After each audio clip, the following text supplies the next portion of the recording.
Like you have to have an agent, the agent must represent you, and then you must hire this agent, you must pay this agent this amount of money, Yeah, and then you and must editor, editor. So I was like, oh my god, I don't have all this money, I don't have all this time, how am I going to do it?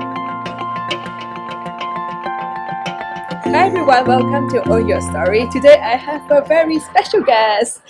She's Charissa Ong. She is the best-selling author of Daylight, I'm Cheating, Daylight and Midnight Dialogues.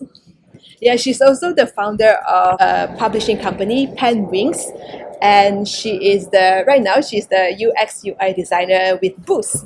So today we're going to dive into her journey from a self-publishing author to becoming the best-selling authors in Malaysia and internationally right now as well. Yeah. So first of all, Charissa, what got you start writing poems? I used to write when I was really young, like when I was very. I wrote pula. Best-selling author writer. I wrote comedic stuff on my blog last time. It was a very long time ago, but Yeah. I only started writing to my ex-boyfriend when I was about 20 years old-ish. Yeah. And I thought it was very romantic and stuff. So the only time I really started seriously writing was when I broke up from that boyfriend. Right. Because I had a lot of time. So I just started... And emotion as well. Yeah, a lot of emotion, a lot of time. So I just started to pour myself into my writing because I really wanted to be good at something. Yeah. And I wanted to be proud of something. Alright. Like of myself at least, because I associated my identity with that person like so much. So I just kind of wanted to have something for myself. And you told me before, like your first poetry collection, Daylight Dialogues. At first, like no publisher. Oh, Midnight actually. Midnight's the first one. Oh, the red one is the first one. Alright, the first one, Midnight Dialogue. No publisher wanted to publish the book because they didn't know how to market it. And then you went all the way to self-publish it. And what is the motivation? Why is it so important to get the book out? Actually, I didn't really have a lot of confidence in my work for about 2 years. So I just read a lot. Like I read a book every week. So until I built up that confidence to think that I am okay enough in the current standards, international standards, because that's always my benchmark. So I also... How do you know that? Because I compare it with other authors of the same genre like Lang Lev and all that. So I do a lot of analysis of like how they write, and also how I write and how I found my voice and everything. So I will always have that doubt of not being good enough, but that's actually important to improve. But how I got that confidence is that I just did it because as I mentioned earlier, I needed something to be proud of myself. I guess it's kind of like a quarter life crisis. Okay. And it happens. Wow. So it's a good one. Yeah. So I just did that, and then I was just really determined to just have something to be really proud of in my life. At that time, what did you do as like work, your career work? At that time, I was also a designer, but I was in an ad agency. An advertising agency, you know, designers, they just die there. So at that point also, that job in that advertising agency made me like have an existential crisis as well, because people in designers in advertising agencies, they are just really treated like worse than crap. Like so, I really needed something to feel good about myself. So that's also like one of the driving that you can call your own. Yeah, that's also one of the driving forces of like balancing my life.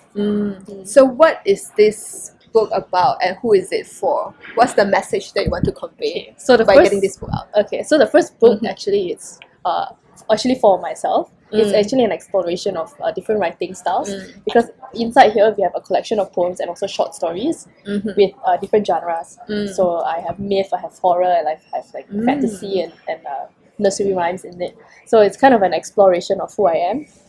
And I actually wrote it for the people around me only. That's why I wanted to just publish and like print like 200 books. But it's not cost efficient, that's why I have to print 1,000. Yeah, so the core message is just to... it's just for other people that feel the same way I did, of not being good enough, or like heartbroken or sad, or like they feel like they're alone in the world. So the core message is that you're not alone lah, like when you read this book. So, and it actually reflects when I actually talk to my readers and stuff like that. They actually say that they feel like closure and all that.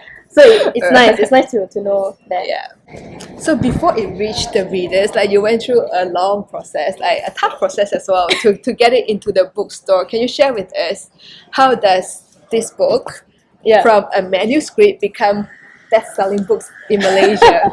Okay, so the thought of it being bestseller is like totally not on my mind at all. So I just wanted to put this book in the store just to prove that I can.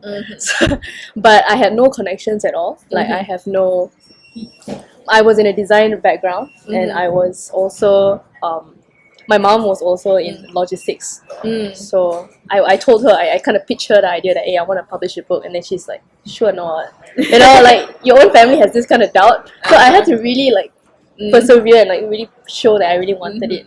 So I googled a lot, like I really googled a lot. That's the first thing I did because I know nothing at all. So I googled until I was like super sad because it feels so unachievable. Like the more you Google, the more unachievable it gets. So you Google about the how to publish, the traditional way, like the traditional way, and all that. Like you have to have an agent. The agent must represent you, and then you must hire this agent. You must pay this agent this amount of money. And then you must editor. Editor. So I was like, oh my god, I don't have all this money. I don't have all this time. How am I going to do it? So my sister actually has a friend who is the father. He is a publisher, but for educational books. So we met up with him, and he actually advised me to create my own company because he couldn't publish. He can publish my book, but he doesn't know how to market it because he only publishes educational books. So educational books are easier to sell because you already have your market of schools, tuition, bookshops. So for mine, it's like a luxury item or like a want item. So it's something that's very hard to market. So he said it's better if I want to publish more than one book, I have my own company. So I was thinking about it, and then I was like just finding other avenues because I really don't want to start something and then it's a very big responsibility to have your own company and everything. And you have to do the taxes and all stuff. So I didn't really want to do it. But when I talked to MPH, when I sent MPH a support email, because I didn't have a contact. That's the key, is through support email. That really fascinates me. I have no contact with MPH at all, but I looked through their website and I found their support email, like support@mph.com.my or something like that. And I emailed them, and they actually told me that they won't send a purchase order to individual authors. They will only send purchase orders to a registered company for taxes purposes. So because of this requirement, I had to make my own company because I actually approached other publishers and then they ignore my WhatsApp, ignore my email, and just ignore me totally, or just say they don't do it. Or if they want to publish me, they will get like 90% of the cut. And then authors only get 10%. So it's like, what the hell, right? So I just went to SSM, created my own company. And then I actually brought a very terrible version of the mock-up version of this book, but it's just like a very ugly version. I brought it to them. I say, don't pay attention to the cover, just pay attention to the innards. And then I say, you read it, and then you let me know if you can sell it. And I also let them know about the current market right now with Lang Lev and like all the other poetry books, and what's the potential of my books being sold, and what is my target audience. It's like every other product, you know, when you want to pitch to a business to distribute. So it's the same thing. It's very businessy, but they after like a few days they got back to me and say, we'll sell your book. So it's so that's the first step to get it to the bookstores. So at this point, looking back, what would be your advices like for first-time authors who wish to publish a book? Maybe take their work around and get feedback first, because like for me, my style of getting feedback is through social media. So I use Instagram and Facebook a lot. So you share it out. And I do get like very good constructive feedback because a lot of my friends are from journalism degrees and all that, and I'm from a design degree. So I let them read it. I even created a group just to share my stuff, and then they actually feedback pretty good stuff. So getting a lot of feedback and also reading a lot, so will help build the confidence. And then after that, create a full manuscript, like just a full one, not just like hanga tayam, like 1-2 pieces of poem like that. So a full manuscript to show that you're really serious, and then start pitching it to publishing companies. to see whether they can publish you.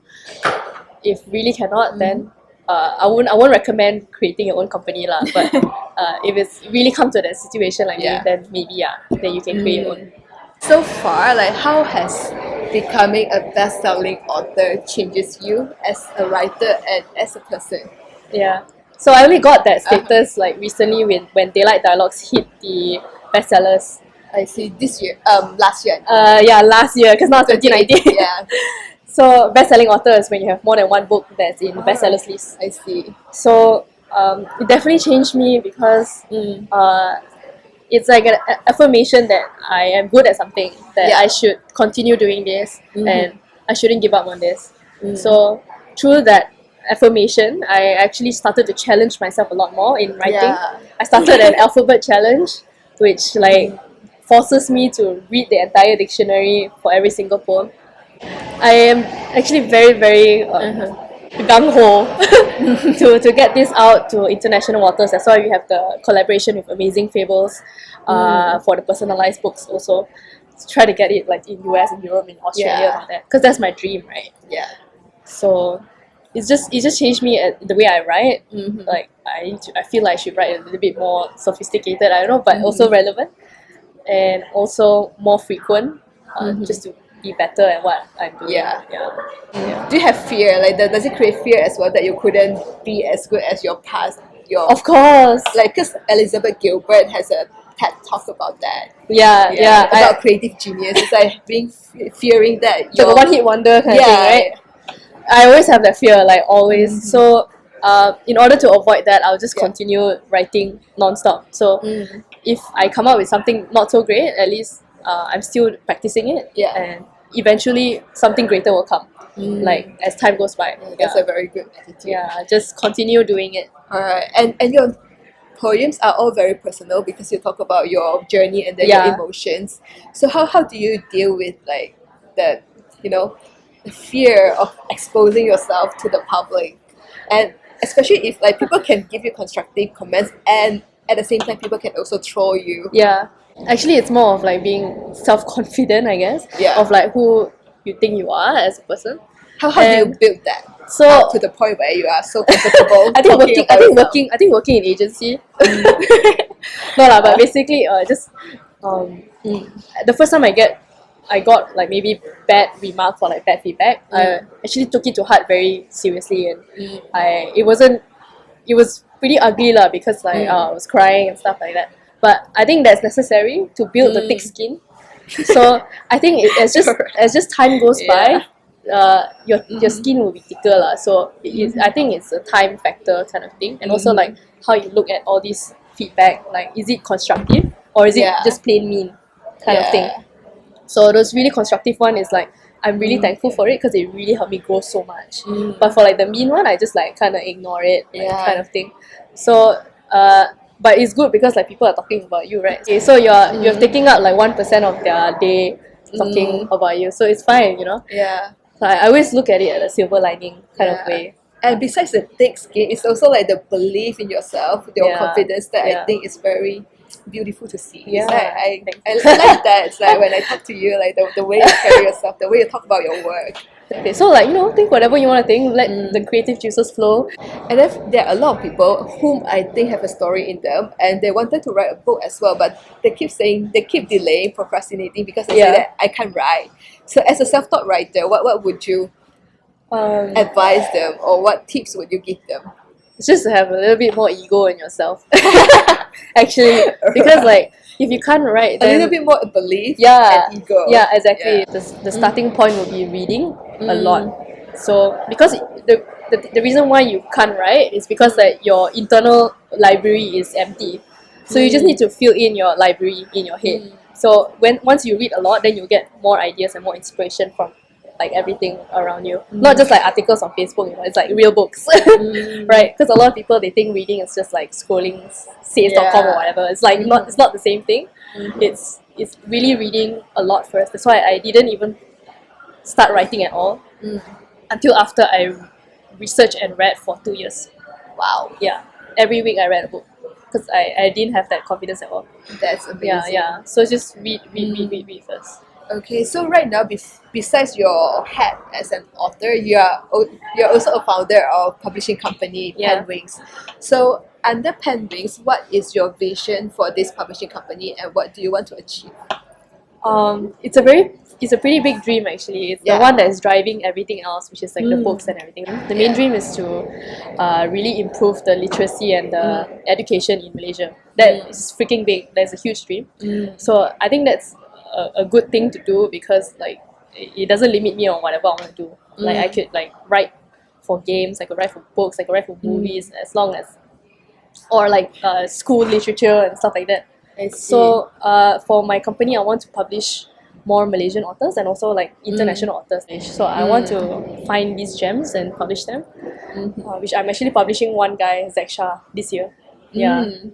And Exciting. then yeah, and also like I want to have I want to make people from like all over the world Yeah. know that Malaysians can speak English. We don't just stay in trees, that we Yeah. can like write and we can verbalize words. Yeah. So that is one of the goals. So like, because right now that's what everybody else is thinking about Malaysia, which is pretty sad. Yeah. Since you're still a millennial, quite young, and you have already gone through like quite a bit of processes. Yeah. So what would be your advices for young and driven college graduates who are about to enter the real world? The best advice I Yeah. actually had when I was in college was Yeah. to start doing freelance work before you even graduate. Ah. Yeah, because like once you graduate, you feel like you're like a brand new bird, like don't know what to do, right? So always always try to find new experiences and like not just do work that is in your industry. Just try to like bridge to other industries. For me, my bridge is writing and design because a lot of designers they can't write and a lot of writers they can't design. If you're a professional in both fields and you are a hybrid, so that will make you that will make you very valuable in like the working world.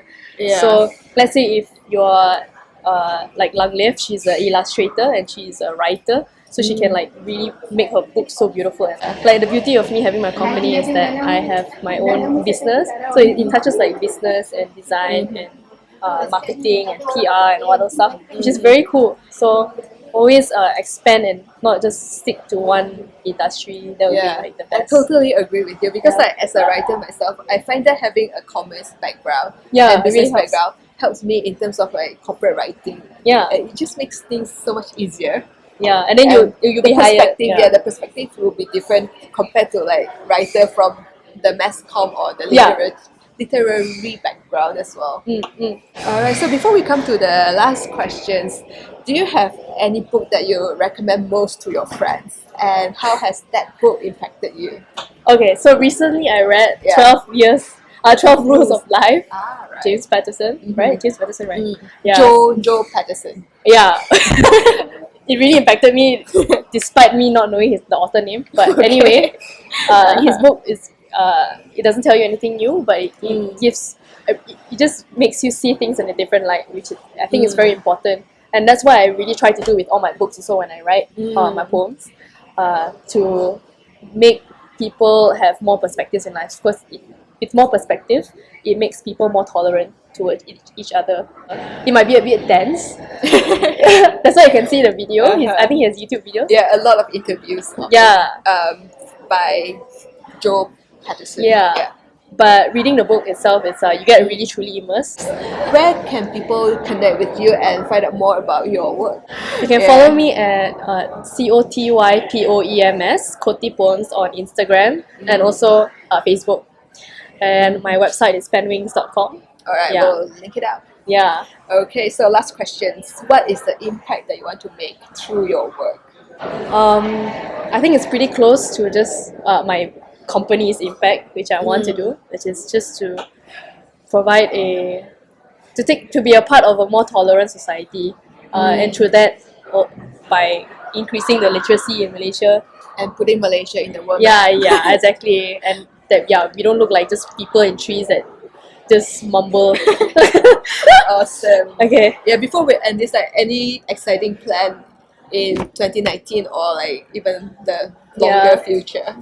I guess just look out for Zach Shah's book that's coming out this year. And he's a very cool guy. He's very young also. I think he's about 21 or 20. But he writes like he has lived like 50 years. What does he write about? Also like love and like heartbreak and life and all that. So and also watch out for the personalized book, which will be distributed worldwide. Alright. So where can people get notified? On my Instagram lah. Everything will be everything will be there. Alright, that's the end of our conversation. Thank you so much. Okay, thanks for the so much questions. this. They're really good. Yeah, thank you. Thank you for this. And then see you guys. Bye.